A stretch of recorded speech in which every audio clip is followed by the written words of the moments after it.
ஐயனாரப்பா உன்னை தேடி வந்திருக்காங்க. கண்டிப்பா குழந்தை இருக்குமா? இருக்குன்னா எழுந்துரு, இல்லன்னா நீ எழுந்திருக்க கூடாது.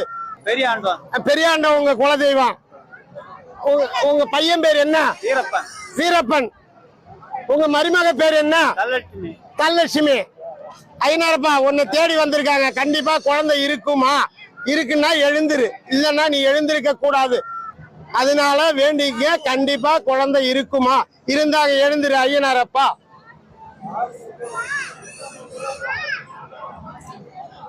ஐயனாரப்பா ஏன் போறது இல்லையா? பெரியாண்டவா அவங்க வீட்டுக்கு போறது இல்லையாடா? ஐயா உங்க குலதெய்வம் பெரியாண்டவன் சிவன் வர்றது இல்லை ஐயா உங்க வீட்டுக்கு. தெரியுதா? என்ன குறைனா கட்டு கட்டி இருக்கு ஐயா. அந்த கட்டை உடைச்சி உங்க கோயில்ல போய் ஒரு கலசம் வச்சு எடுத்து வந்தீங்கன்னா உங்க வீட்டுக்கு வராரு ஐயா. கலசம் வச்சா நீ வருவியா? வர மாதிரி இருந்தா எழுந்துரு, இல்லன்னா எழுந்திருக்கூடாது. சிவா சடாமுனி.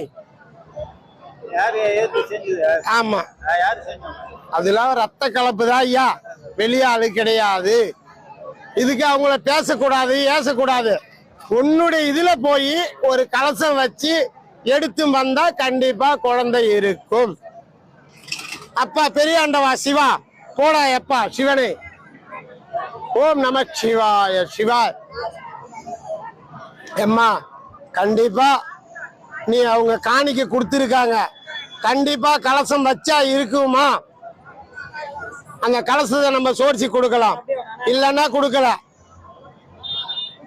ஓம் நம சிவாய. கண்டிப்பா கலசம் வச்சா அங்க கண்டிப்பா உண்டையா. பொங்கல் வச்சு கலசம் வச்சு எடுத்து வந்தா நல்ல தெரியுறவங்களை வச்சு அங்க 3 கனி வச்சு அந்த கனியை கொடுத்தா கண்டிப்பா குழந்தை இருக்கும். பெரியாண்டவங்க கிட்ட 3 கனியில ஒரு கனி மட்டும்தான் விழும்.